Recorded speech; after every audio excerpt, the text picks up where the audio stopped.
Hey there, all my Rotation 411 Astrology subscribers. I hope you all can hear me well. My mic, my mic stand, I lost the little piece for.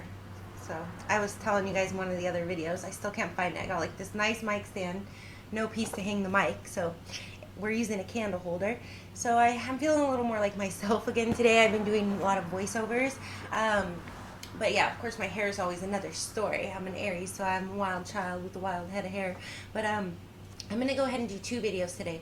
One, I just really want to break down the deal breakers because I wrote them out here, because I know when I'm doing the other videos, I'm kind of like all over the place. Like, this one's a deal breaker, that one's a red flag, and you know, they're always evolving and changing. And then the second video I'm going to do after this one, we're going to go over the love at first sight aspects. So I'm going to go ahead and write those down before I do it. But I'm just going to kind of list these off to you, and I might interject a little bit of information. And I hope the audio is okay. I have the mic on a candle holder, so I'm a little bit far away from it, but hopefully you all can hear me. So the deal breakers that I have written down here are whenever you have Saturn, which is the planet of longevity and commitment. It's the glue.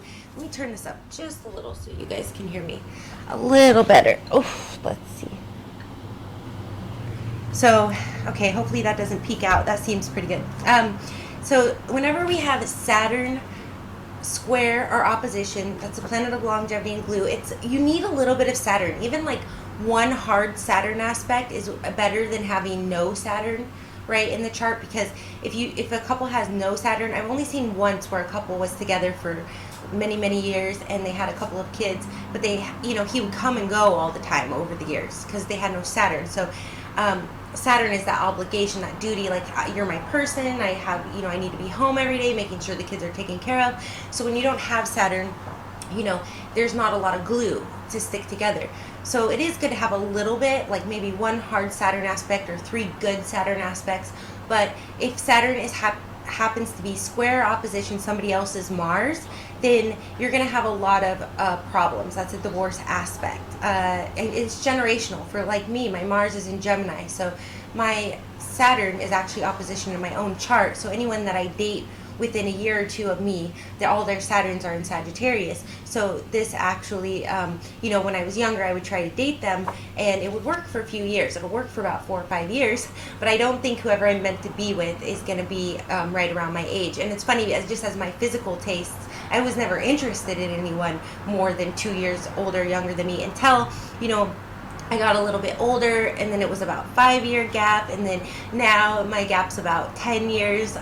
Going younger, not so much, but they do approach me, which is always flattering. So anyways, so yeah, Saturn square opposition Mars, you can have a solid relationship if the other aspects allow, but I wouldn't expect it to last more than 4 or 5 years. About year 5, you're gonna start to really, bump into some issues as far as Saturn wanting, real stability, and Mars kind of fighting against that, even if they want what Saturn wants. So it's hard for them to work together.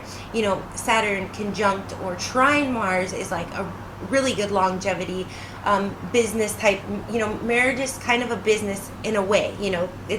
It's about love, but it also has, you have to have a partner, like in a business, that you trust. If something happens to you, they're going to make the right decisions. And so a Saturn trine or conjunct Mars is really good for that. That's like someone that not only can you rely on in times of balance, but it's someone who can pull their own weight, who can make sure that everything's taken care of, and in your best interest. So then the next one we have is Saturn square opposition Pluto. I've said this many times. I made many videos on it.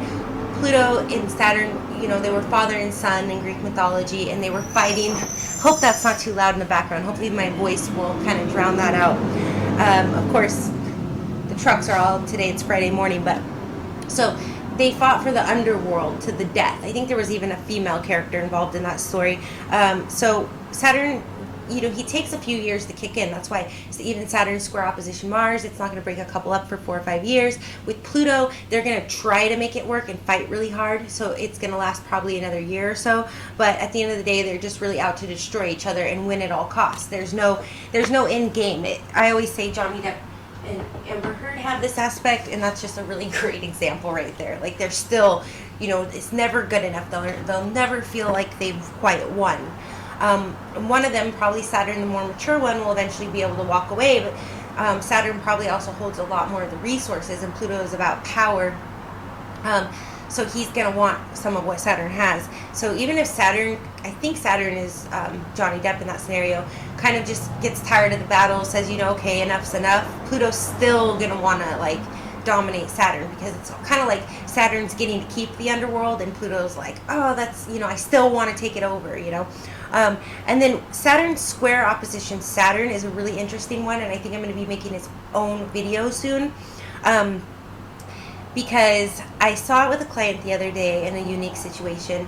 I found it, finally one of my couples that I've known forever, some friends, they've been together for, like, I want to say 15 years now, and they never got married, but they were together and they had a couple kids, and now they finally just got married. So I was really interesting to me. It was just this last week he finally put his birth year up on Facebook, and so our birthday with the year.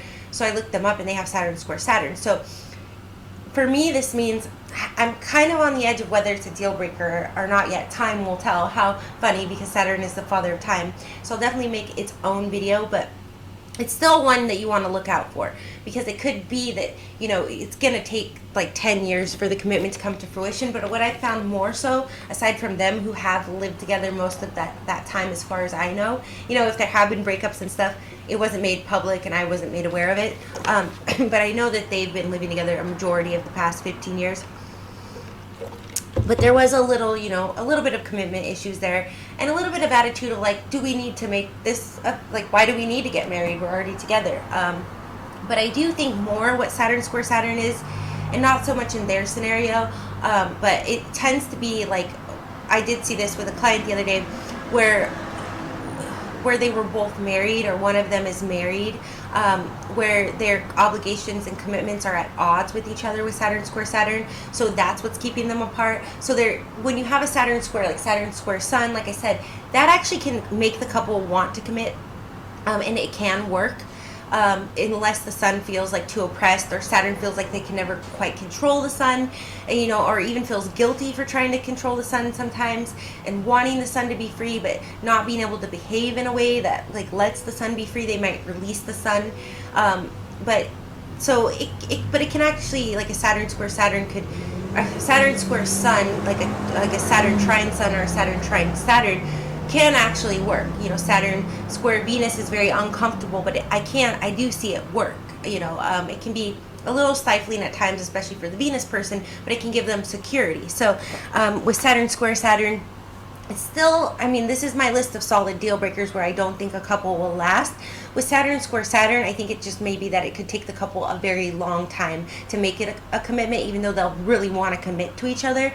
So I'm a little up in the air about Saturn square Saturn still, and I know I'm making this video to be more clear and not be so up in the air, but I do think it's usually one party is married a lot of the time. Not always, like the two that I told you about that just finally made it official after so long, but it does mean to me that because of other commitments and obligations, or weird hang-ups or beliefs about commitment in marriage, it's going to take a while for you to be able to commit the way that you initially feel that you want to commit to each other in the beginning.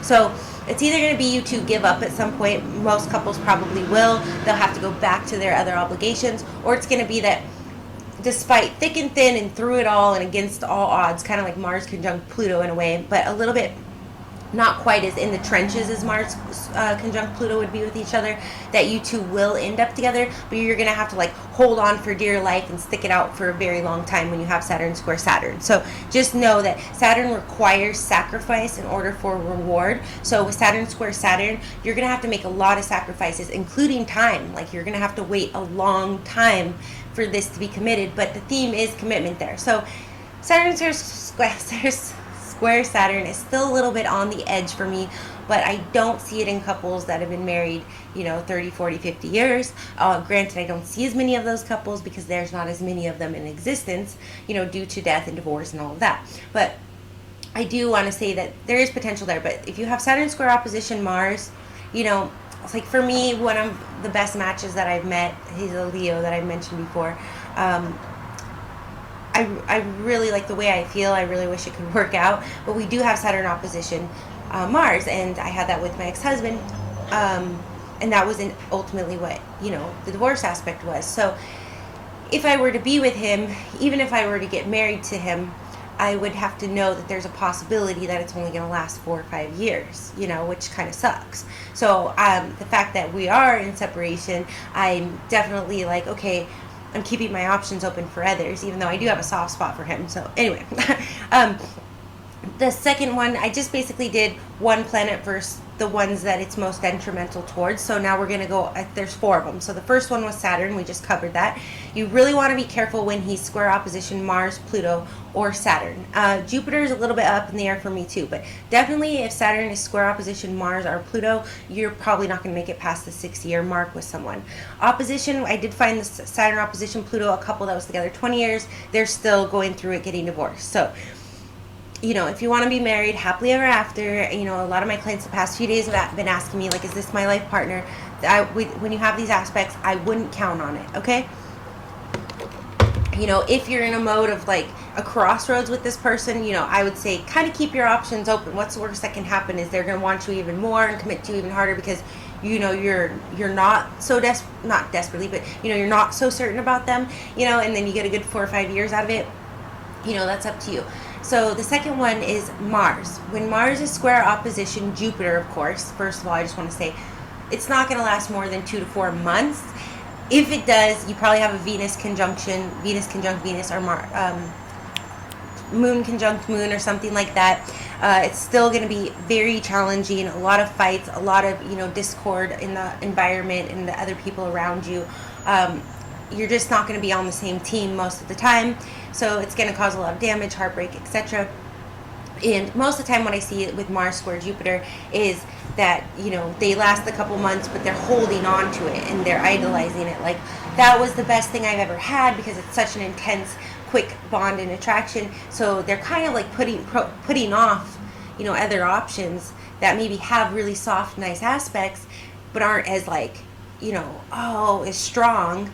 So they're not exploring them and getting to know them and getting attached because they're still stuck on the Mars square Jupiter. So if you have Mars square Jupiter opposition, you need to, you're probably in separation after a couple months. You need to keep dating, law of averages, or submit to the divine timing database.org where I can match you with someone that you don't have Mars square Jupiter with. Okay, and for Mars square opposition Mars, I made a video on. I'll link it above eventually.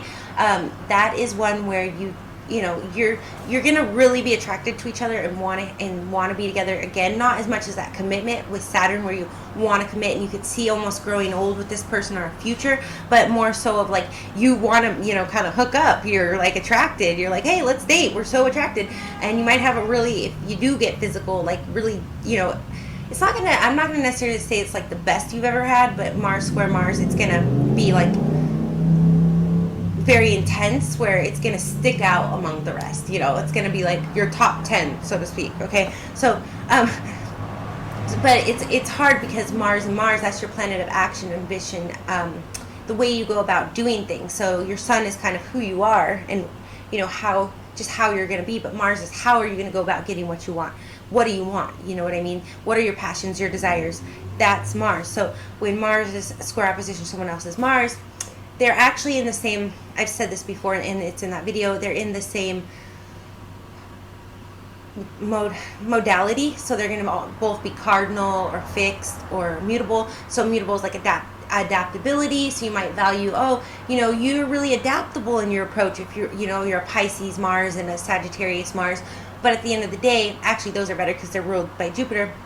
But at the end of the day, the way you go about getting things and the way you go about trying to connect with each other physically after that initial connection, it's going to get very challenging. You're going to be like, oh, well, don't you want to see me? Like, you're going to, it's not going to come together easily. Like a Mars conjunct Mars, you're just going to like attach and be very much alike and in flow state.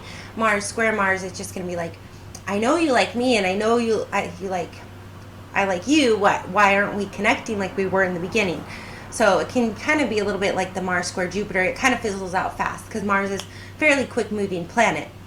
But when we have Mars square opposition Pluto or Saturn, which are slower moving planets, these are, I already just spoke on Saturn square opposition Mars, so going the other way. yeah, it's going to be, you know, Saturn's going to want to commit, and Mars is going to kind of make that challenging for Saturn. And Saturn might feel like Mars isn't responsible enough at the end of the day, even though they really tried to guide them and direct them, because Saturn is sort of like a paternal figure, you know, trying to guide them. So that was the one we discussed when we were talking about Saturn. And then Mars square opposition Pluto. Pluto's a slow moving planet as well, so it usually lasts about 4 or 5 years. It's basically with the square, I feel like, with Mars square Pluto, it's going to be like the perfect couple on the outside, you know, and everybody just thinks that they're the best couple ever, and then one day, or that they're engaged or something, like one day they're going to get married, and then one day, you know, that's who they're going to be with, and then one day it just falls apart. And you know how I said with Mars square opposition Jupiter that like the outside people are going to be conflicted, and kind of the friends are going to be working against the relationship, which doesn't help. With Mars square Pluto, it's actually going to be more of the outsiders. Pluto rules the environment, that are like, oh, that's your person, duh, those two go together. So when you guys break up, it's going to be quite a shockwave for everyone. Like, wait a minute, we thought those two were going to get married, or wait a minute, those two were like the perfect married couple. It can almost be to the extent of like they're too perfect on the outside, like, you know, it's like obnoxiously perfect. So where they break up and you're like, I thought they were so perfect, but then you're like, well, it kind of makes sense, it couldn't be that perfect. But we never saw behind closed doors, you know, to see these inner turmoils. You know, Pluto deals a lot with the subconscious, so it could even be that it was perfect Mars square Pluto, but Pluto's subconscious, you know, was constantly kind of, it's again power resisting Mars's actions, you know, and Mars was feeling like they couldn't quite figure Pluto out, and at the end of the day, they maybe can't even trust Pluto, because Pluto could be secrets, the 8th house, you know. So Mars might be like, you know, I don't know if you have my best interest at heart. So those are definitely deal breakers. Saturn square op Mars, Pluto or Saturn, Mars square op Mars, Pluto, Saturn, or Jupiter. Then we have Uranus contacts, that's number 3.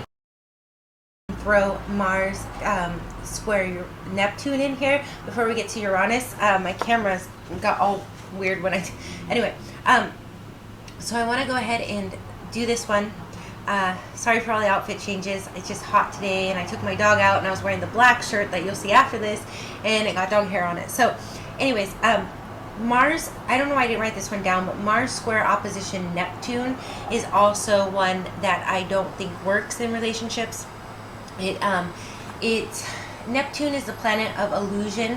It's also the higher octave of Venus, so it can be like the most romantic, highest level of spiritual love, but it can also be unrequited love. You know, we're dealing with the 12th house. That's what Neptune rules, the sign of Pisces. So whenever we have Mars, somebody's action planet, in square opposition to Neptune, it's kind of like Mars might make a lot of promises to Neptune, or possibly this is a vice versa one where Neptune can make a lot of promises. I've been seeing Jupiter square Neptune a lot in a lot of relationships that aren't really working. I think I mentioned that in the like rant video I did yesterday.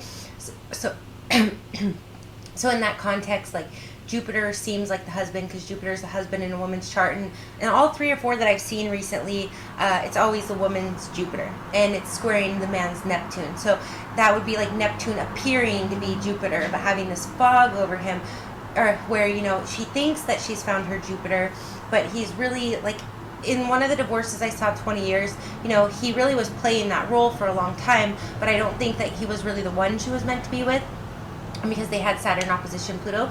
But with these other couples, it's like newer relationships or a few years down the road.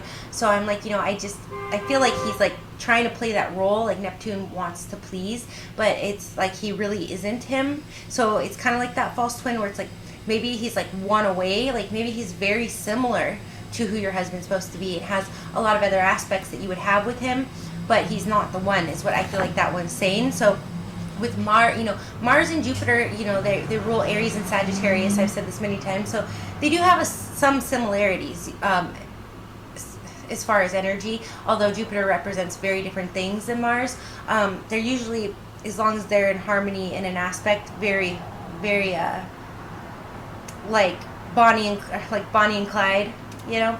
So or like Batman and Robin, you know.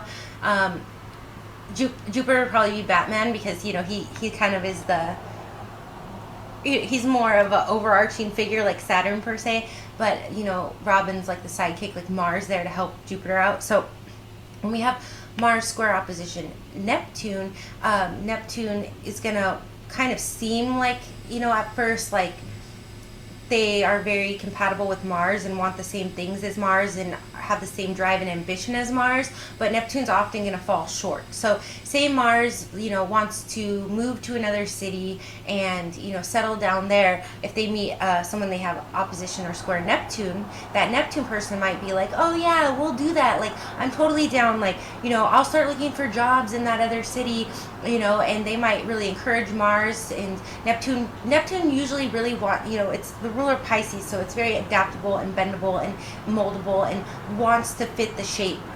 Venus square Neptune is one I've still been researching, because it can work, but it can, if the other aspects are really bad, Venus square Neptune, like Neptune's a hierarch of Venus, so he can appear to be this, the man, the Prince Charming, the happily ever after, and then he can fall very short of that. So, if the other aspects are good, like with David and Victoria Beckham, then he might be able to actually fulfill that role as Neptune and be that higher love for Venus, and be sort of that, fairy tale romance. But oftentimes it is just a fairy tale, you know what I mean? So with Mars square Neptune, it's sort of like setting you up for failure. And so I usually see that couples kind of get stalled or they don't make it very far. Now, depending on the other aspects, I don't feel like it's going to be a huge blowout with Neptune. It's more that Mars is going to feel disappointed, neglected, or like Neptune aborted the mission per se. So like Neptune might really set Mars up and hype them up. Neptune is this ethereal, spiritual, wise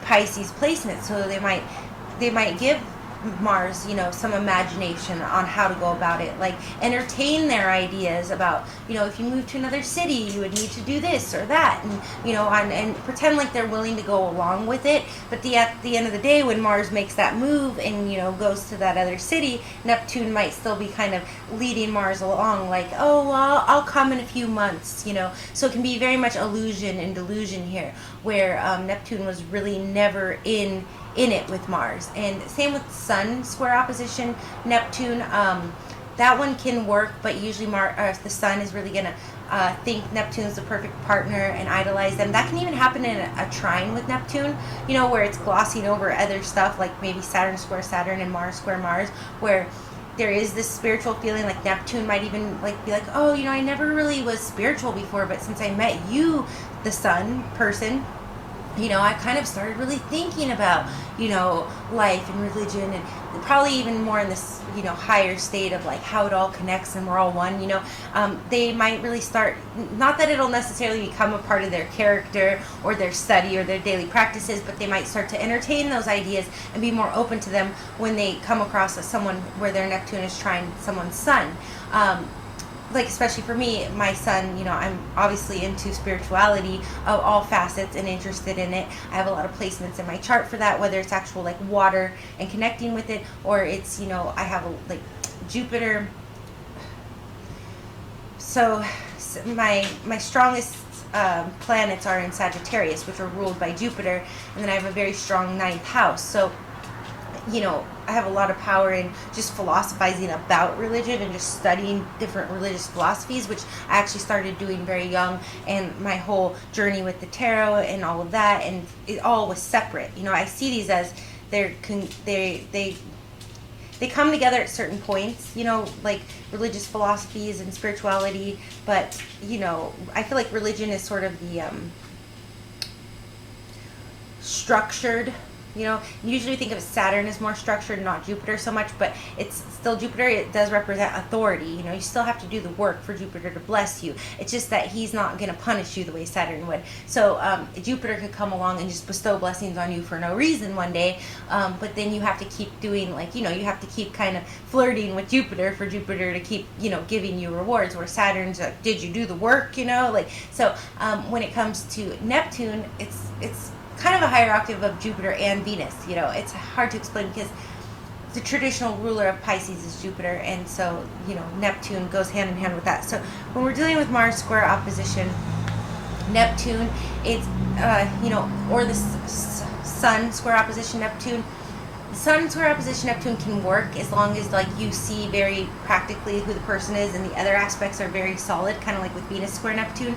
But with Mars square Neptune, I feel like it's kind of setting you up for failure. You know, you're going to end up making all these moves for Neptune. You're going to think that they're your ally and they're on board with you. And I'd say this happens even with Jupiter square Neptune. You're going to think like, hey, you know, this is my life partner. Like, and it's not even with Jupiter square Neptune that he's going to check all your boxes. Like Venus square Neptune, he's going to be like dreamy, okay? Even if, say, I know for me, like the one guy I dated that I have it with, like I wouldn't have picked him out of a crowd necessarily, but when we did meet, it was like, ooh, we hit it off right away. And even then there was like things on my checklist that I wouldn't want with anyone else, that I overlooked for him. So Venus square Neptune can like gloss that over, where say, you know, you want someone with a 4-year degree and that's really important to you, and they don't have, and they dropped out of high school, like Venus square Neptune, that's not going to be important anymore.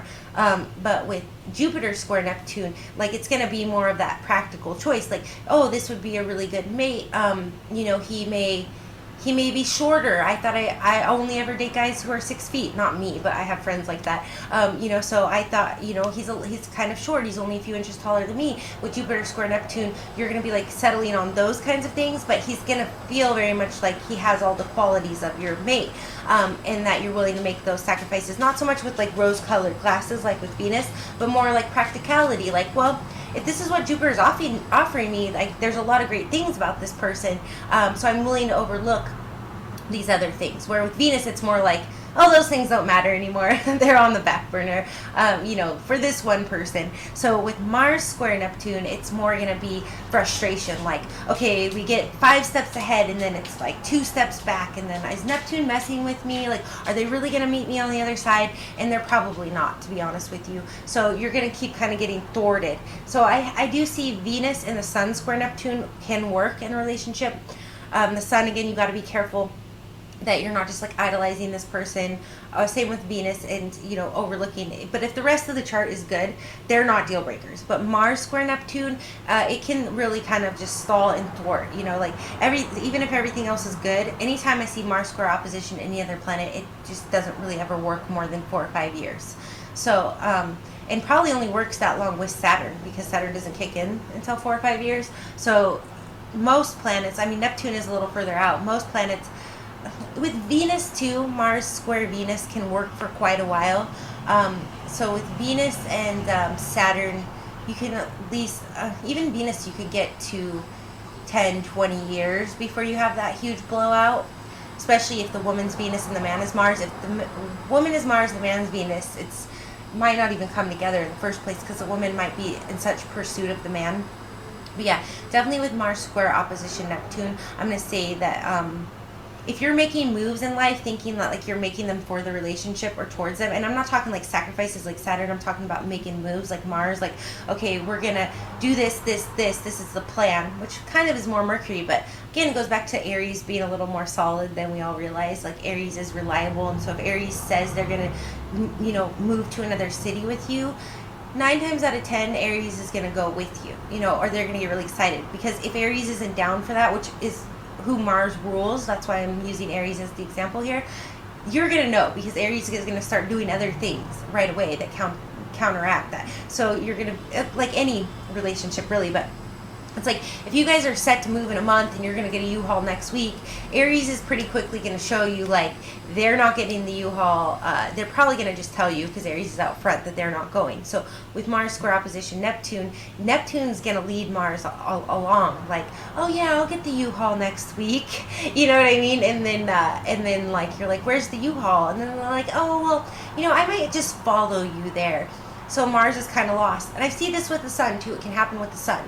But I do feel like with the Sun person will try to like accommodate Neptune a little more, and it can still work. Neptune isn't really as much sacrifice, so you're not going to feel like with a hard Saturn square that you sacrifice as much. But he's still, yeah, with Mars square Neptune, it's just constantly going to be undermining the relationship and thwarting the plans, because Mars is action.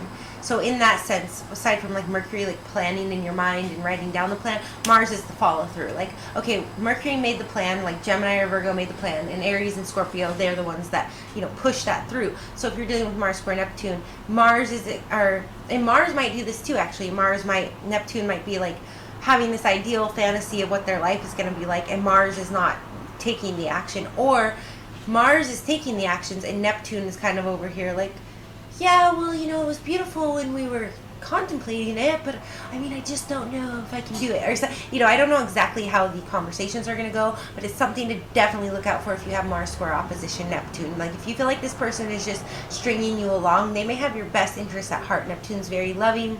It's very much about the collective and the highest good, but they just may not have the substance. You know, Neptune is very intangible. It's hard to grab. So they just, you know, Mars isn't quite as earthy as an earth sign, but it's definitely feet on the ground, you know. So all right, now we're going to get into the Uranus aspects, which are the third ones on the list. And so I am going to be making you guys a PDF with all of these aspects, a free PDF, so you have a visual representation. And once I get around to it, it'll be within the next week or two. I'll put the link below. You can just download it, and it will, you know, you can follow along. I should have mentioned that. So number 3 is Uranus. Now, anytime Uranus is square opposition, I put anything here. You know, especially Venus, it's going to cause a lot of heartbreak, because Venus square Uranus is like this spark. I think I have a video of it somewhere. I'll link it. I think it's this side, you guys. Yeah, when I get around to it. Venus, it's like that spark. Venus really loves Uranus. Uranus is really exciting to Venus, but Uranus will be with Venus for a while and then up and leave and then hurt Venus, and then because it is like such a spark and unpredictable, when your Uranus comes back, all of a sudden Venus will be just so happy to see him that she'll just take him right back, and this will go on for a few years until Venus just gets tired of it. But it is a little bit soft, but it's one that I don't recommend. So if you see this, you have this with someone and they, you know, most of the time it's good, but every once in a while they take off and do a disappearing act, I would recommend, you know, to get out or to protect your heart, because every time Uranus leaves Venus, she's going to feel very hurt by it, because, you know, whatever else in the relationship that's good is kind of just getting tossed to the wind, and Uranus really doesn't care. He can be very cold that way. So the other one is Mars square Uranus. You really want to look out for. Now, this is one where physically, like, you guys might hang out, and usually it doesn't solidify into a relationship. So it's like, it might be like your best buddy. Like, I had a good guy friend, really good guy friend. We had Mars square Uranus, and he traveled for work, so he was barely ever around. So it was great, because he'd come into town, he'd hit me up, all my friends would come over, we'd party. Mars square Uranus, you know, really great for that spontaneity, that spark. But, you know, even when we kind of started hanging out enough, or frequently enough over the years, where we kind of started looking at each other like, oh, maybe there's something here, maybe there's like a partnership to be explored. There definitely was like physical attraction. Even then, it would be like sometimes we would hang out, and we actually were never like, we never consummated the relationship per se, but, you know, there'd be very physical interaction. You know, Mars is the planet of physical passion, and Uranus is very easygoing that way as well. So, you know, it'd be like, oh, we're all about each other kind of, but it's like, why aren't we connecting? It can be very hard, and even if you're in a relationship, it's like, it's hard to actually get it to solidify. I have a client too that he's been seeing a Mars square Uranus person for like 6 years, and he's just always coming and going. He'll be around for a weekend, they have a great weekend, then he's not answering. He's just very unpredictable, which is very Uranus. And I've told her, you know, he's always going to be like this. Even if you two get married and settle down, he's still going to play these games with you. So, you know, she's very devoted to him, so I have to, you know, be respectful of that. But I would say, if you're dealing with this kind of energy and you don't like it, and you have Mars square Uranus, get out before you waste years of your life trying to settle down a wild horse that cannot be tamed, okay?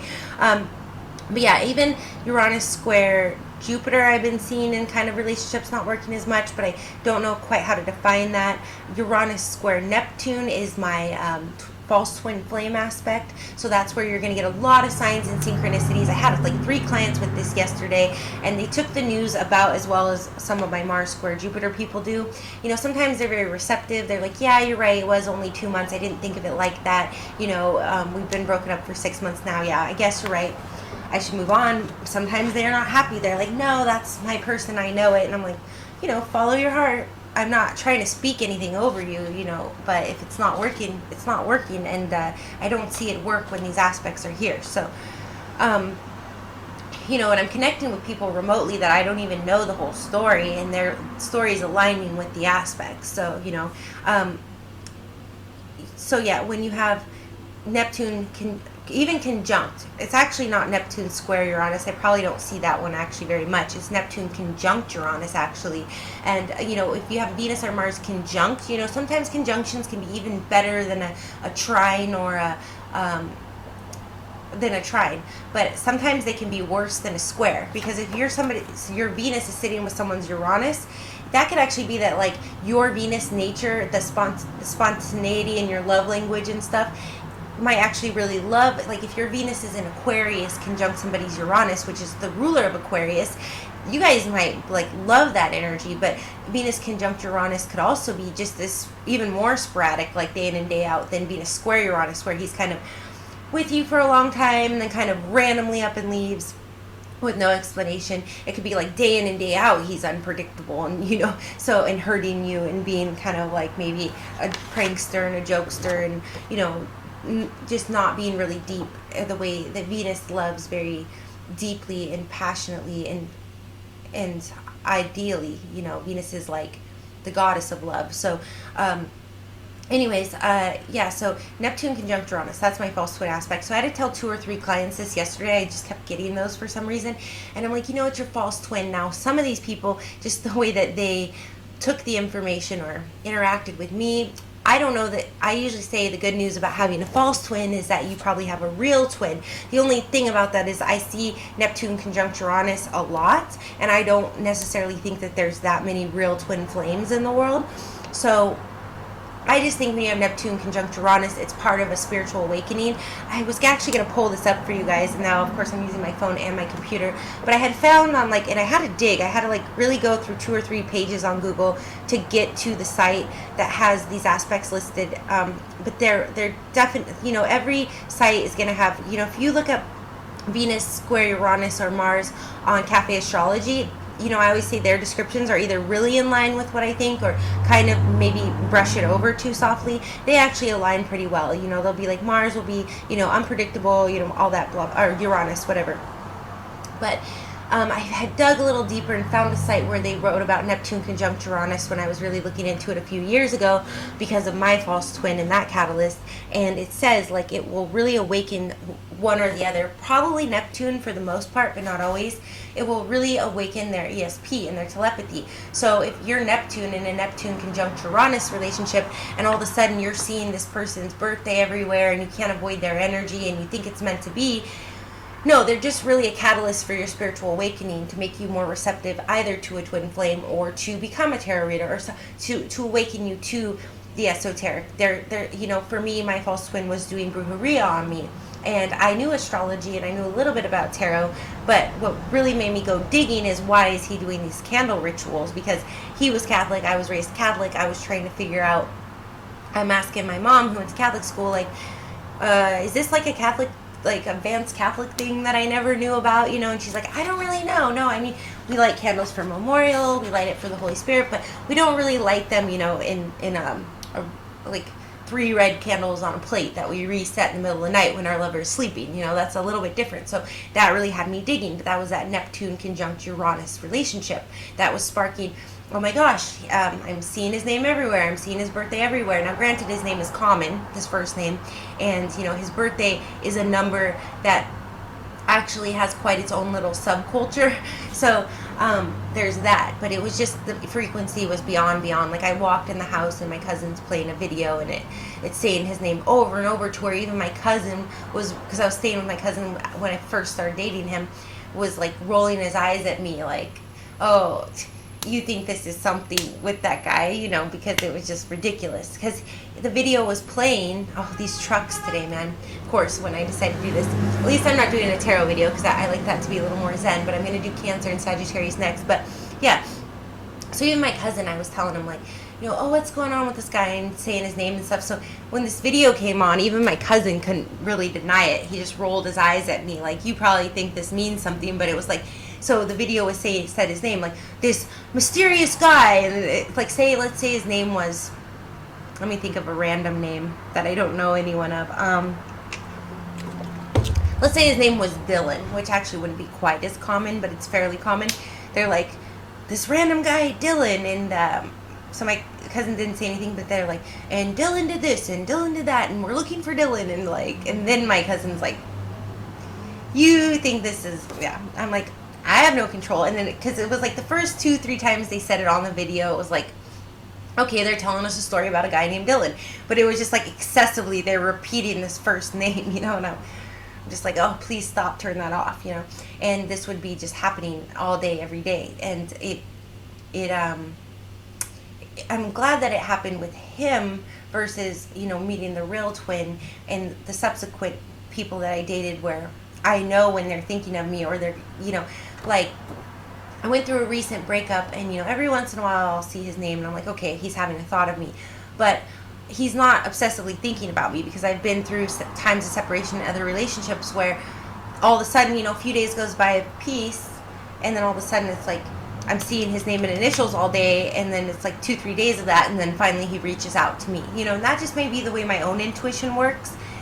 But going from the false twin, where it was just so loud, so dominant, so annoying, you know, Neptune conjunct Uranus. Uranus is erratic, so it's like Uranus is like, keeps telling Neptune, this is your person, and Neptune's like, oh, it's spiritual, it's Pisces, it's imaginative, it's the hopeless romantic, like, this must be my person, I'm seeing their name in everywhere, the universe is screaming it at me, like, why aren't they aligning with it? Because they're Uranus, they're like, yeah, I like them, yeah, I'm thinking of them, but I can't settle down into it, you know. So it'd be very confusing.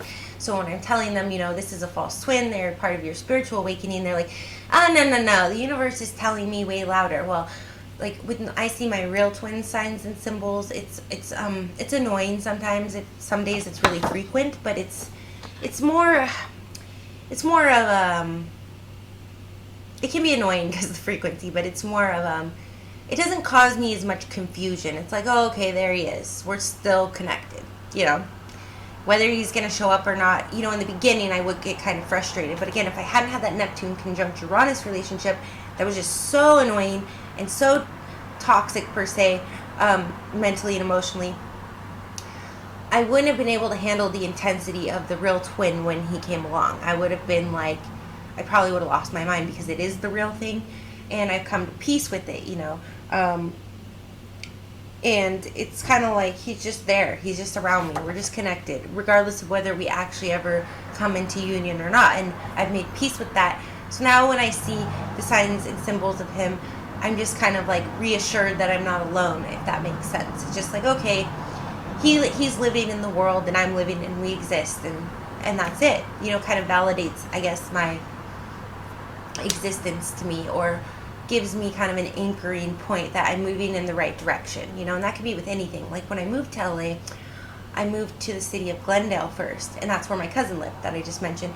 And right before he called, because I knew I wanted to move to LA, I had been dating a guy that lived across town where my parents lived, because I lived with them for 2 or 3 months during the transition. I had lived in a city about 5 hours away from them before for several years on my own. Well, I'd been married during that time as well. So when I made this transition, you know, I had planned for it to take a year or two for me to save the money to actually make the move to Los Angeles. But I was really doing a lot of manifestational work. And right before my cousin called from Glendale, I already had like known that I had to take a certain exam in Glendale. So I had already kind of looked into that. And I started dating someone who lived across town where my parents lived. And so I'd driven out there a couple times. He had a really nice place. So I would stay with my parents. So we usually went to his place, or we went out to eat or whatever, you know. But driving out to his place, and I hadn't seen it the first few times. But finally one day I see when I turned right off the main arterial, excuse me, there was these Glendale Avenue apartments. So it was like right when my cousin called from Glendale, I noticed this. So the next few times I went out there, I was always like, that's a sign. But there was a lot of other things too. Like my cousin worked at a certain car dealership, and I went home to my hometown real quick, because it's like 5 hours, to tie up some loose ends before I left. And that car dealership brand, I saw like at least 100 cars driving the other way. And it's kind of not a higher end brand, but for my hometown, you don't see a lot of that price range of car. It's not like super high end. I'm not going to say what it is, just because that might, like, I don't know, ties too much personal information to me. But like, let's say it's higher than Volkswagen and lower than Porsche, you know. So if I see like 100 of them, like old school ones, there must have been like some car show with them. But I'm just seeing all these freaking, okay, I'll just say it, all these Beamers just coming, you know, going towards my town, where you barely see a Beamer. Like maybe a doctor and a lawyer drive a Beamer. There's probably like 1 per 1,000 other cars in the population, you know, and most rich people drive Range Rovers there, so so you don't see a lot of Beamers. Next thing you know, I'm driving there and there's all these Beamers. So signs and synchronicities can really be aligning with you, but sometimes the road is long, you know. It's not always like, okay, I'm seeing Glendale 5 times, I see a couple Beamers, now I'm living in Glendale with my cousin that works there, you know. It's not always that instant. It could be, yeah, this is the person I'm meant to be with, but it's in 10 years from now, and I'm slowly awakening to that, but there's nothing I can do at this moment to change the trajectory, but follow the signs to get me to where I'm going, you know. And that can be a little mind-wrecking, but there's going to be a day, a point in time where you go, aha, now this all makes sense.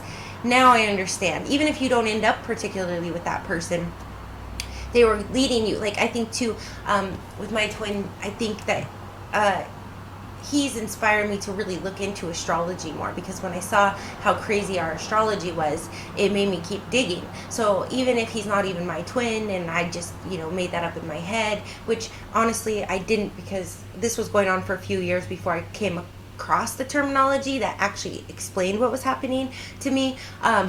But so I do feel like there's validity, but let's say it's all in my head and I'm just, you know, making this all up. I'm sane enough to know that I'm not going to go pursuing him, you know. I'll live in peace myself. If he comes one day and it works out, great. But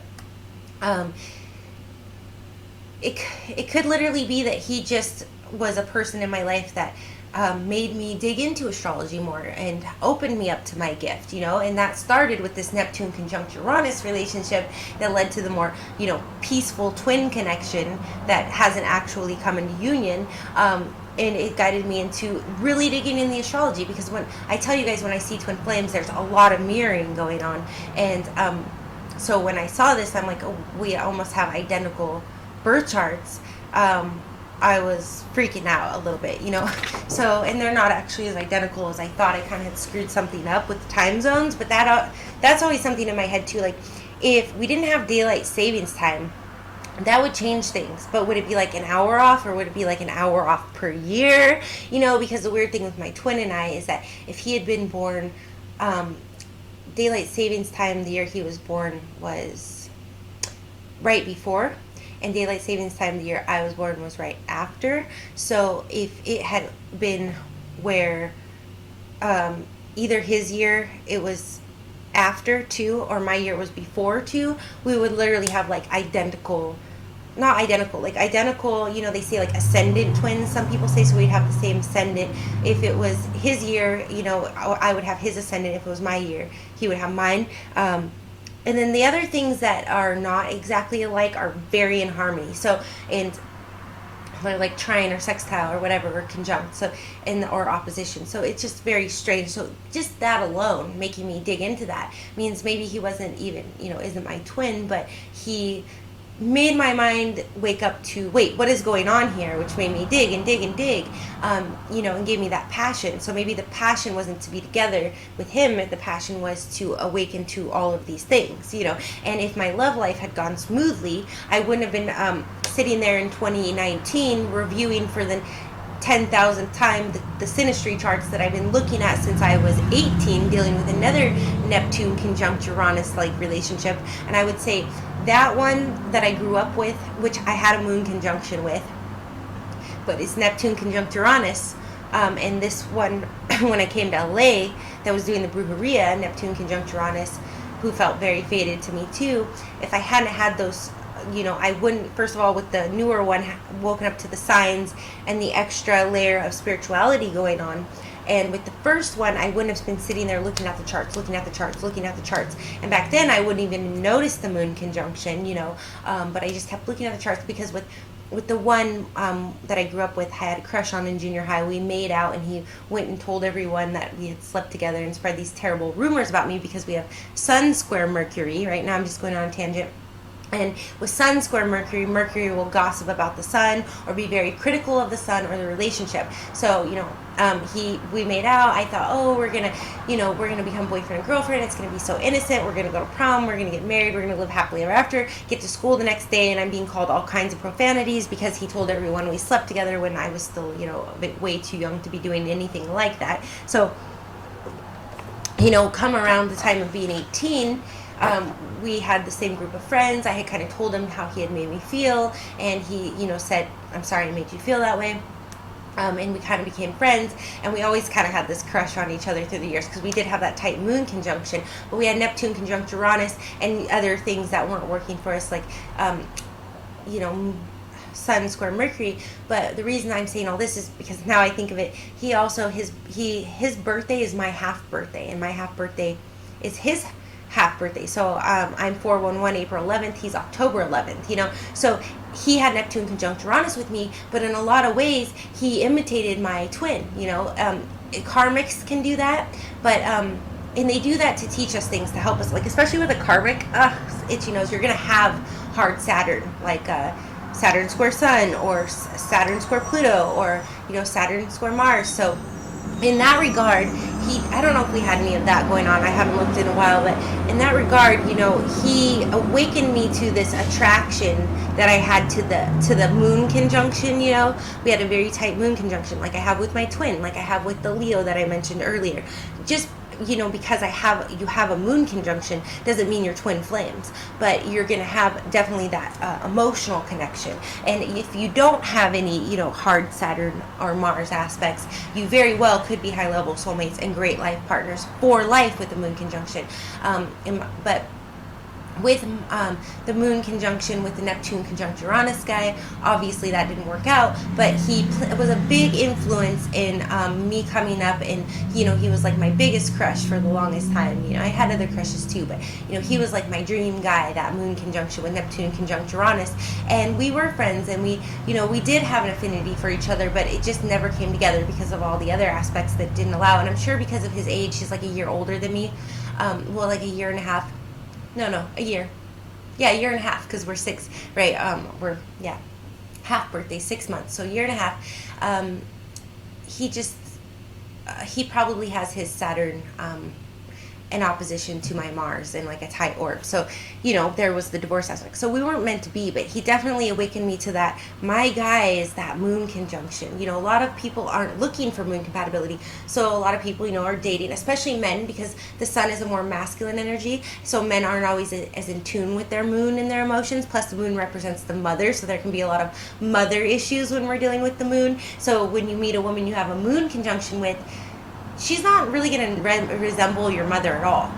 She could often, like the guy I most recently watched, I do feel like sometimes with the moon it can play out where, for me personally, like my moon is in Virgo and my mother's moon is in Sagittarius. So although she's a Capricorn and we really can relate in that earth energy, there's times where I really am in my emotional Virgo state and she's in her emotional Sagittarius state, and we're not clicking. You know what I mean? Like she's a fireball and when she gets emotional, and I'm much more of a hermit, and that will drive her nuts. Like, why aren't you out here on the front line?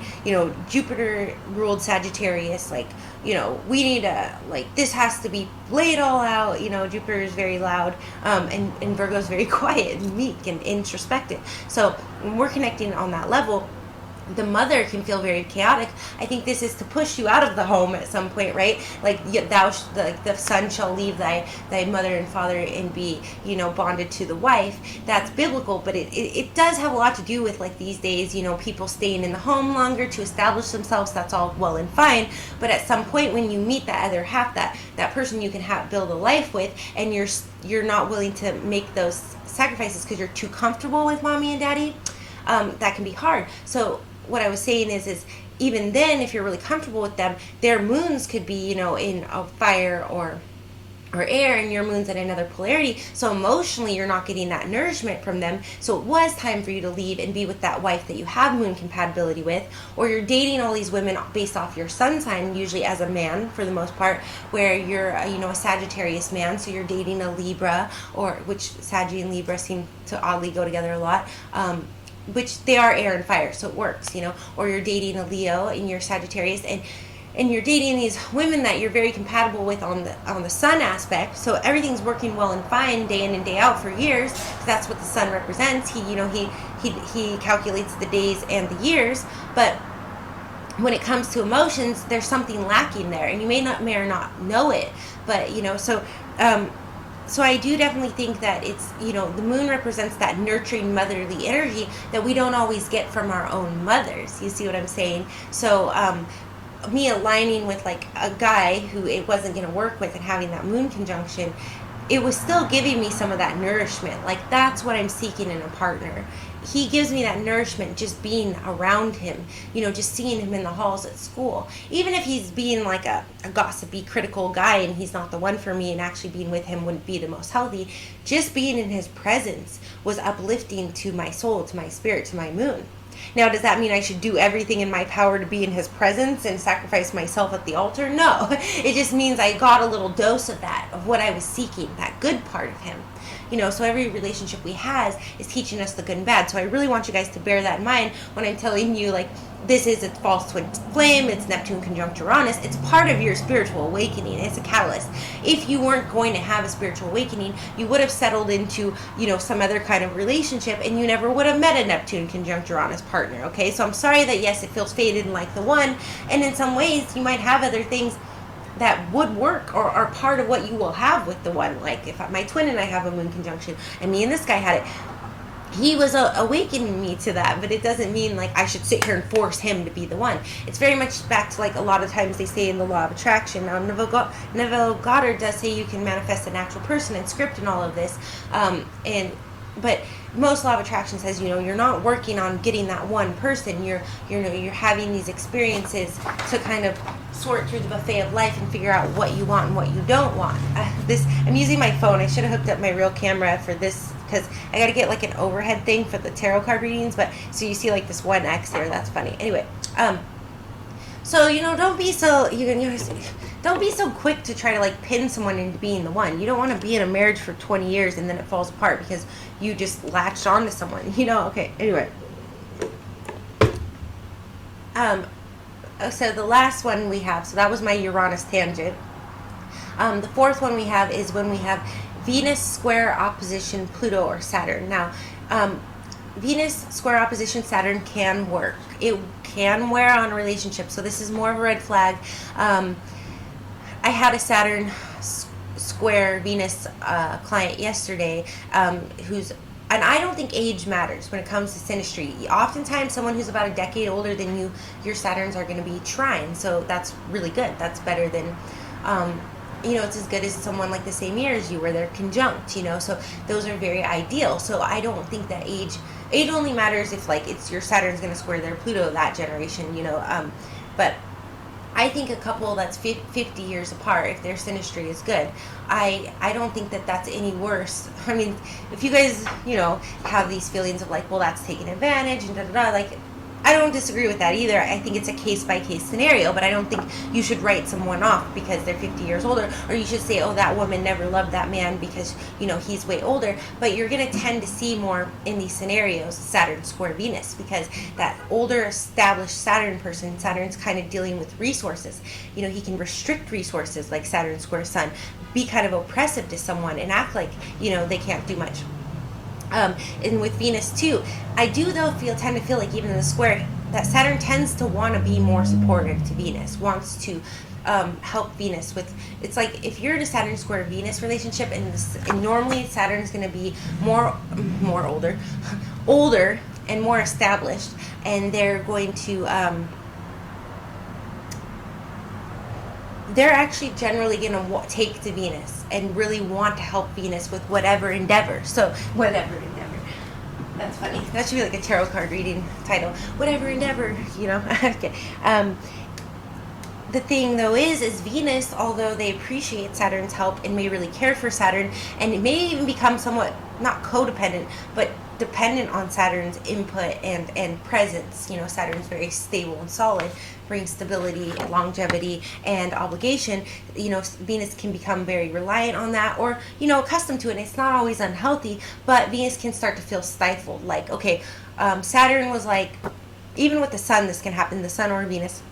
Saturn was like, hey, you know, you hate your dead-end job, it's very oppressive, let me, you know, you can live with me and you can start working on, let's just for example, your YouTube channel, which a lot of people are doing now, or, you know, whatever freelance photography work, and I'm gonna, you know, be here as your rock. Saturn is a good rock, you know. That's why Capricorns are usually always in a relationship, because they're Saturn ruled. They can be a rock for anyone, whether that's helping or oppressing that person. Anyways, so and my mom's a Capricorn, even said that, like, I don't know if it's just that we just like stick to people, and so there's the good and bad side of that for both the Capricorn and the other person, or the Saturn person and the other person. But when it comes to Venus, it can be like Saturn really can have the most genuine of intentions of really wanting to help Venus accomplish these things and really practically put them into place. You know, Saturn is very practical, earthy, you know, Capricorn, all that is that way. So they could literally be like, you know, just extreme example, come live with me, Saturn says to Venus, and, you know, you can pursue whatever creative pursuits, because Venus is the arts. And Venus is like, oh, that's awesome. And Venus feels like Saturn's very solid, stable, and secure. They could have a lot of great other aspects. But then all of a sudden there's going to be this little bit of a struggle, because Saturn's going to be like, well, does Venus really love me? You know, Venus is the love language. Or are they just using me for my resources? Which was kind of what I was going through with the client the other day. Or are they going to just, you know, establish themselves and duck out? So then Saturn can kind of start putting these like weird boundaries into place where they're actually inhibiting Venus. Like they're like, yeah, I want you to grow your YouTube channel or do your photography business, but not too big. Not so big where you got to go do photography shoots on the other side of the world and leave me here. You know, because you're younger. Usually Venus is younger than Saturn, and you might run off. So then Saturn gets a little insecure. So they start to kind of try to put these boundaries in place for Venus. And Venus is much more that flowing, artsy, you know, it's when you're dealing with art, you know, you want to be able to go off your impulses. And it's not like reckless Mars impulse, you know, where maybe Saturn would be a little bit more in their right to put restrictions on Mars, because Mars will rebel, so not doing it too tightly, but because Mars is action. Mars could take off and passionately do something else bad, you know, but Venus is more like that flow state of love and harmony and beauty, and so Venus is trying to do that, and Saturn's like, you might be getting a little too far ahead of yourself. Let me go ahead and pull you back. Remember who's helping you here, you know, and Venus isn't going to like that. They're not going to rebel like Mars, but they're going to be like, you're kind of controlling me, and you kind of said that you wanted to help me with this, but now you're kind of like making it hard for me, and I don't get that. And Saturn can definitely make things harder. Usually constructively, but you know, it can become suffocating. Saturn too much, if you need Saturn as that obligation and duty and longevity, but if you have too much Saturn in a chart with someone, it can feel very stifling, like this person's working against you constantly. So with Venus square Saturn, it can work, but as a Saturn person, you definitely need to understand that when Venus is doing all the things that they love and you promise to support them through that, it's not a threat to you or the relationship. So when you feel that need to like clamp down and put these barriers, that's actually when you need to back off a little bit, you know, and Venus will come back to you looking for that stability. But sometimes Saturn, it's hard to explain that to them, you know, because they very much are in control. So, again, my hair is chaos, but, and so the one last one with Venus is square opposition Pluto. Now, the reason this is a deal breaker, and this one I do feel, along with all of them, aside from Saturn square Saturn, that might actually possibly work. It just takes a while, and Venus square Saturn like I said, sometimes hard Saturn aspects aren't the worst. Okay. Moon square Saturn, even, any kind of moon contact is good. It can bring a lot of longevity, but the moon can feel very criticized. And if it's a Virgo moon like mine, that can actually be comforting, because Virgo moon's always analyzing everything. So a Saturn square to a Virgo moon might be like, oh, I need to listen to Saturn. They're constructive. Virgo might respond well to that. Virgo and Capricorn, right? But it could get, if Saturn, like, where's my Saturn in Sagittarius squaring like a Virgo moon? It could get where Virgo, is more of that down-to-earth, day in, day out work. So a Jupiter Sagittarius like mine could just get too philosophical sometimes, where the Virgo moon might be like, yeah, like, all your grand theories are great and I respect them, but you're constantly like, I need you to be practical and down to earth with me, and you're constantly like philosophizing about all these things, so it gets tricky there. But it still can work because it's a moon contact and it's a Saturn contact, and even though it's in a square, it can bring a commitment and a bond. But I do think like a moon conjunct Saturn is going to be a little bit more of a rock for the moon. I really do. For me, most of the people that I've dated in like recently have been born in like 1979 or like 80, 81, and so for a lot of them, their Saturns are in Virgo, conjunct my moon in Virgo at a wider orb.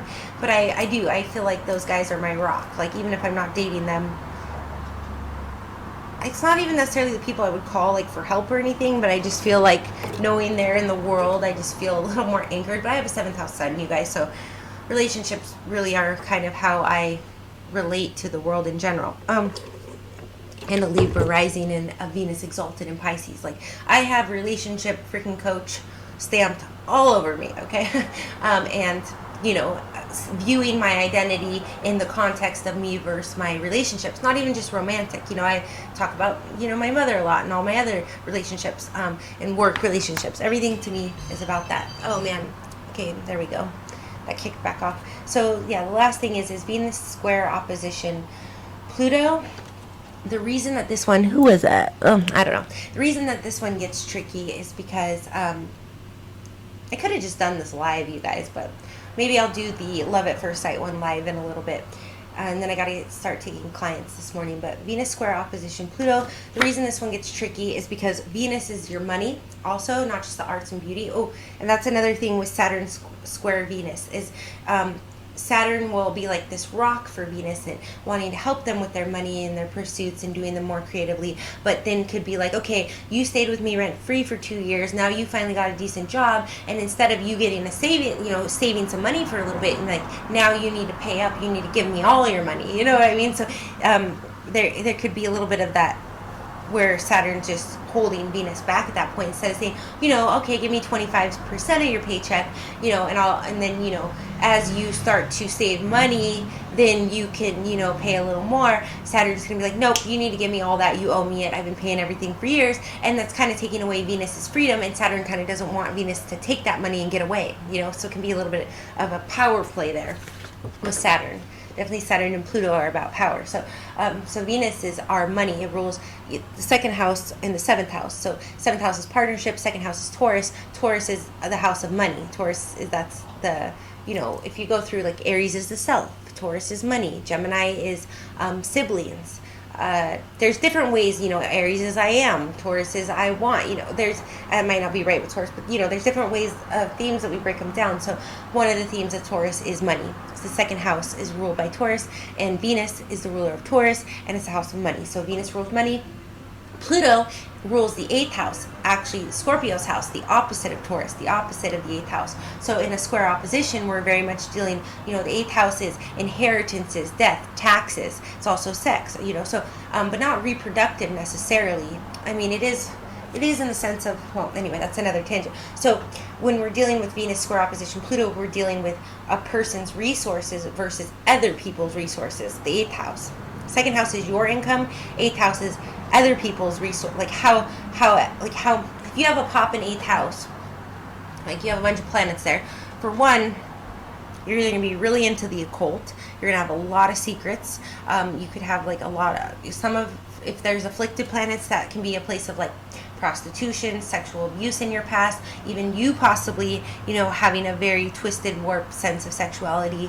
My ex-husband had a very popping 8th house, so I know a lot of, that's also the house of secrets. So, I mean, there's a lot of, but definitely someone that is going to be very intense sexual partner to have as well, mostly for better.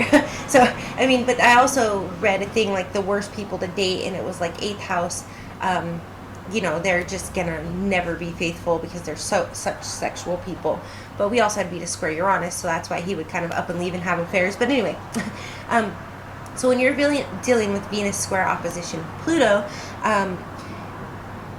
it's not always about, it can be a lot of jealousy and resentment here too, but it's also very much dealing with one person's money versus the other person's external resources. So so I know, like with me and my boss, the place I just left, we had like Mars sextile or something, or trine Saturn, which is why I think the older I get, the better we worked together, and why maybe even in the future I'll always probably have some sort of ability to have a position there, even if it's not, whatever. Like if I needed a job, he'd have some sort of position for me. But the thing is that we have Venus, I think it's square Pluto, and so it was like, I think I'm Pluto in this scenario. So as far as his Venus goes, that's his money. So when I'm there and I'm around, I'm making him money. You know what I mean? This is more of like a work context. But when it comes to Pluto, which is in my second house of money, which is a very ambitious place for Pluto. Like people who have Pluto in the second house definitely have a wealth-oriented mind. They're willing to live off the bare minimum resources to eventually, and Pluto will force you to. Pluto isn't a very comfortable thing to have in your second house. He'll definitely, it's feast or a famine kind of placement, but it's a very one of ambition, where you're willing, it's like that entrepreneurial saying, like live a few years like other people won't, so you can live the rest of your life like other people can't. Pluto in the second house can do that. Okay, Pluto can live off like its own resources, and back in the day it would have been a very good, for gardening or something. Pluto in the second house, we can DIY stuff and live in a way, and live off of our own resources in a way that other people can't, and most, like a Taurus or a Virgo would, or a Capricorn, like an earth sign, would never be forced to, for the most part, even though they are earth signs, so they can definitely kind of create their own materials, but Pluto in the second house is able to take those materials and transmute them into great wealth if used properly, or because it is such a heavy energy, it can keep people down. It's either pretty much a placement of great wealth or great oppression. If you survey the homeless people on the street, a lot of them are going to have Pluto in the second house. If you survey most of the billionaires, a lot of them have Pluto in the second house. So not, of course, the average person isn't going to have one of those extremes, but they're probably going to have it where their childhood was kind of poverty-ridden or restricted, or they came from a very rich background, but somehow they didn't get everything that everybody else got, kind of thing. So then they have to deal with that. So, because Pluto in 8th house can be jealousy issues, especially when we're dealing with Venus. So I guess the way to sum it up is, with like the boss, my Pluto ambition, it's like when I was there and I was dedicated to the job, with all the other aspects we had, it worked great. I'm bringing him money, his Venus, because I think we have like Venus trine Pluto going the other way too. So when my Venus was making money, that's helping. I'm just going to say for now, in this context, that Pluto would be wealth. Other people's money. It'd be like an inheritance. So it's kind of like having that substance, that backup, that wealth, those resources. The second house is like your paycheck coming in consistently. The 8th house is like you have that backup, that stability, the roots. And it's hidden, a lot of times. If somebody's walking down the street, you don't know if they're wealthy or not 9 times out of 10. Some people we do. When it's Pluto, we don't always. So, or we don't always understand, like, why is that person so rich? That's very Pluto, generational wealth, other people's resources. So, if you have multiple streams of income, other incomes, that's Pluto, 8th house, you're going to see more you're going to actually be more wealthy than if you're just have a fat paycheck coming in second house Venus, so or you say like you're a Taurus. A lot of Tauruses say you're a Taurus and you're a housewife and your husband gives you his fat paycheck and you guys have a nice home and everything. You still, 8th house, that husband leaves or cuts you off or screwed in your Venus second house, Taurus energy. So Pluto at the end of the day is going to trump Venus. So like when I'm getting really in my Pluto energy and I'm really going full force on my things that are actually maybe going to generate me the kind of money where I don't need a day job, that was threatening to my boss, whose Venus was squaring my Pluto. Even though I was trying to balance everything, like, let me go ahead and work for you till you get new staff, and let me go ahead, cut back so I have time to do other things, but I still have a little cash flowing in. That started to become threatening to his Venus. Like, oh, she's, leaving. And so what happens with Venus square or opposition Pluto is that once Pluto kind of starts to do its underground things, which aren't always in the worst interest of the rest of the relationship. Like, Pluto is cultivating underground. The 8th house is the most hidden spot, or 4th house, 8th house, and 12th. The water houses are the most, the hardest to see, the most hidden. 8th house is secrets, the occult. So the 4th house is like the most hidden underneath, but it's more like your private life. So the 8th house is like the hole where you can't see the well. But so if Pluto's down there working on things, they might actually have Venus' best interest at heart with Venus square opposition Pluto, and want to provide for them. But Venus is going to see it as like, wait a minute, like, this is just an example that came to me. Like, Venus might see it in a romantic relationship, like, wait a minute, you used to always take me out to eat, and we used to always go on dates, and now you're not spoiling me, and you say you want to buy a house with me someday. But it might be that Pluto's like, okay, I'm going to kind of pull back on, spending so that I can save for this house for us, and I can, invest in a couple things. And Venus, and I've never actually seen this, and this was just a good metaphor that came to me, and Venus might be like, hey, why aren't you spending any money on me, So it's very threatening in a square opposition to Venus when Pluto starts to work in whatever energy. It might not all be money-based. It might be, or sexual. It might be, or Pluto might have sexual abuse in their past and they're going to therapy and they're trying to work through that. And Venus is like, why aren't you touching me? Why aren't you being sensual? These are the kind of themes that could come about in a Venus square opposition Pluto relationship. So there could also just be like extreme jealousy where the two are very good and everything's great, but for some reason like Venus gets really jealous of Pluto or vice versa. And so then it's like, even though when they get out of that energy, that even just the jealousy almost feels like a transgression and it's hard to let go of. If you've ever had someone kind of play you, you can kind of understand, like, they played me, and now sometimes that resentment comes up and boils up, and I get a little like, can I trust this person? That's very Venus square or opposition Pluto. Of course, that's going to be in a new relationship, but it's going to be intensified here. And it's going to be what ultimately breaks you two up. So I always tell people, sometimes if somebody's like pretty good for you, but they're maybe slacking off or they're not putting in the work, it is sometimes wise to assert your boundaries and say, I don't tolerate this or that, and walk away. And if they feel that you're worth it, they'll come back and say, hey, I see where I was wrong, let me make the changes. And sometimes they will make those changes. Now, whether that's temporary, just to get you back or not, that's where we have to weigh those things out. But with this aspect, I always tell my clients, I don't recommend ever, ultimatums aren't really good anyway, but when you're setting those boundaries in a relationship, like, I'm willing to leave, I have enough self-respect. It's hard sometimes because when they don't, I was watching this really good, I'll link it here, it's actually about narcissistic abuse, and Dr. Romney, I like her. Sometimes it's kind of hard to follow her, but she was on with this really enthusiastic talk show host, and last night I started watching it, and just in the very first 5 minutes of the video, she was like hitting the nail on the head. Well, what do you do when, they're late 3 times? Well, I know for me, I'm always late. Like, no matter how hard I try, I'm going to be 10 minutes late, okay? And so somebody has to say, well, and so then I wanted to say this to someone, so I'll just say it to you guys.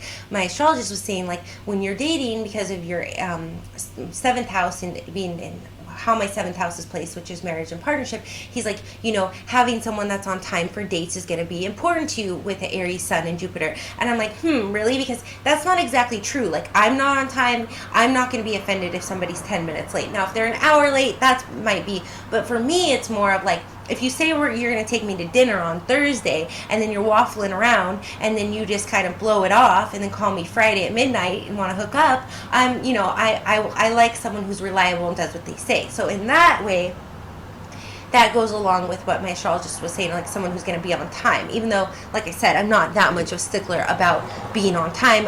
It's more of like, if you said we have a date, we have a date. You know what I mean? So I'm always 10 minutes late. So Dr. Romney was saying, which I really liked, and it helps definitely validate my case in this scenario, is some people value that a lot, especially like in the north where I'm from. I tell people in LA, like, if you're late 1 minute late for work 3 times, you're fired where I'm from. They're like, no way. I'm like, yeah. I'm like, if you don't have all the heads in the drawer the proper way, like, you're incompetent where I'm from. People in the south, southern states, like where I live now, no way. I'm like, yes way.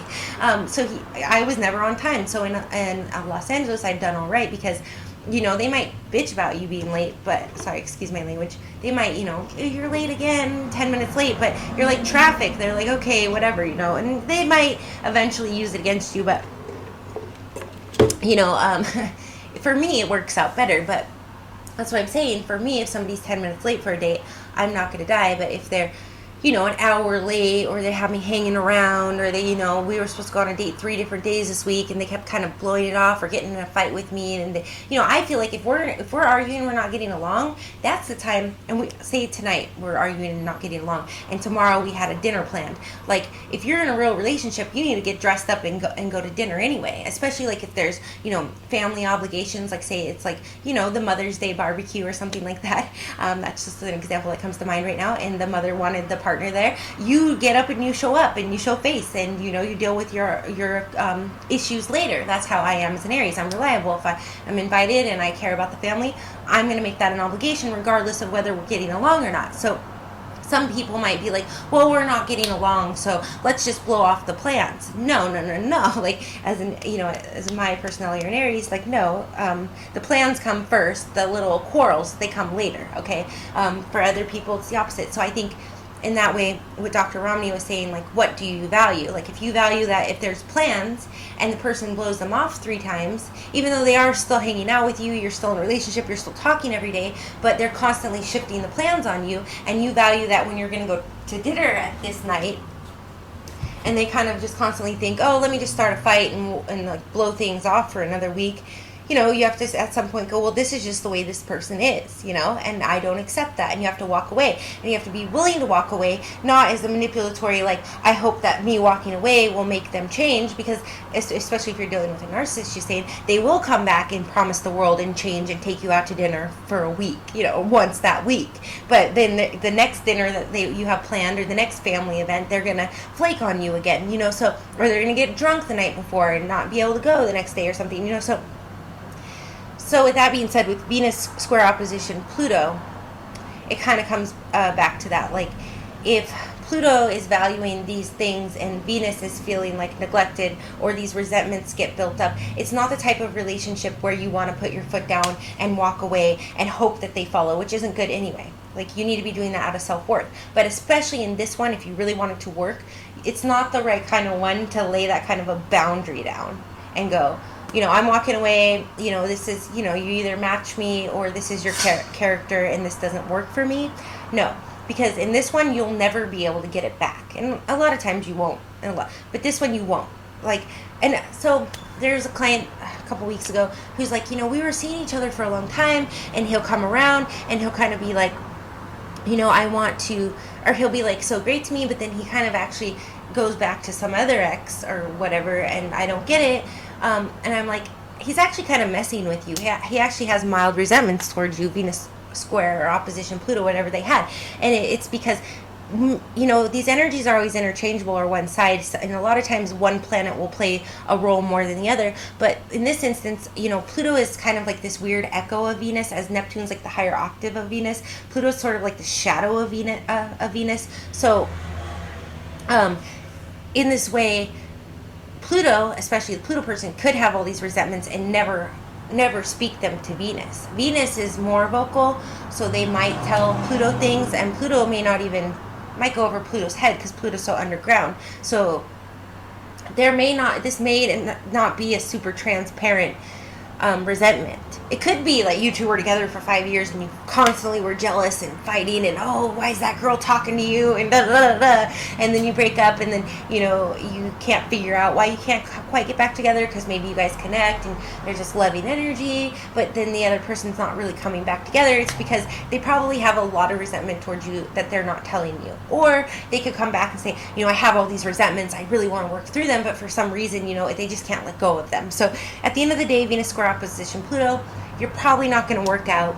And if you are working, if you walk away, be willing to walk away for good, because if you walk away, it's probably never going to reconnect.